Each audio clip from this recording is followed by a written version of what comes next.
Take us back to what we saw in that photograph where you're holding Susan Wild's hand and you're advising other people trapped in the gallery at that point. That was in the visitors gallery. You were up there because you don't want the house floor to be crowded because of COVID. And that actually made you more exposed because there are more entrances to that visitors gallery than the house floor. It's less protected. What were you telling Susan Wild and others? Well, what had happened there is they had evacuated already leadership and the members on the House floor. I believe, and most of the members that were with me, about 24 of us believed that they had forgotten that we were up there, that we had been essentially abandoned by the security personnel as they did the evacuation on the floor, because they did that evacuation first. We were left up there, and by the time they started our evacuation, the mob had encircled and trapped us. And that's when we had to lock the doors and create barricades to keep the mob out, where we stayed for about 30 minutes as the mob tried to ram down the doors and gain access to the chamber. So I was telling Susan what I think any friend would say is that I was going to be there for her. I wouldn't allow harm to come to her. Yet at the same time, I was running through a mental checklist in my mind as to what I had to do to defend ourselves if we had to. So including taking off pens, I was looking for any weapons that I could use, coordinating with Capitol Police for an emergency force to come and extract us from the chamber.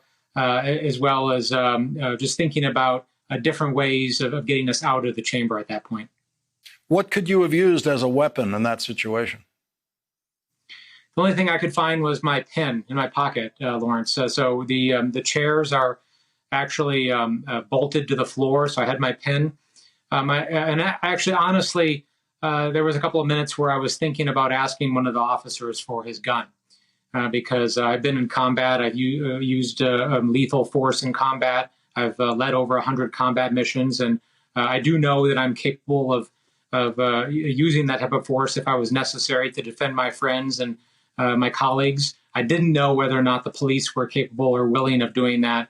So the thought crossed my mind that at some point I might have to ask one of the officers for his weapon if I had to use it. Were you afraid, and how afraid were you judging your colleagues to be? Yeah, I was afraid, and I think that's really important to admit because we were trapped. We were surrounded by a violent mob, and I've seen riots. I've seen mobs before in Iraq and Afghanistan. I've seen what they're capable of. They can tear people apart, literally. So. I knew that we were in a very difficult situation, and that's one of the reasons why I decided to call my wife, tell her I love her, and to relay that to my children as well. And I certainly haven't felt that way. I haven't been in a position where I felt like I would have to fight my way out in over 15 years. But to be honest with you, it was actually worse as I look back on it and as I process that experience than it was in Iraq and Afghanistan. Because when I was a Ranger, I was trained, I was armed, I was prepared for it.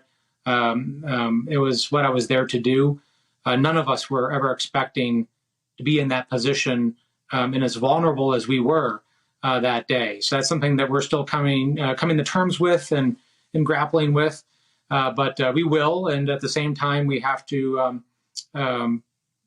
process that and move forward and be the leaders this country needs during this very difficult time.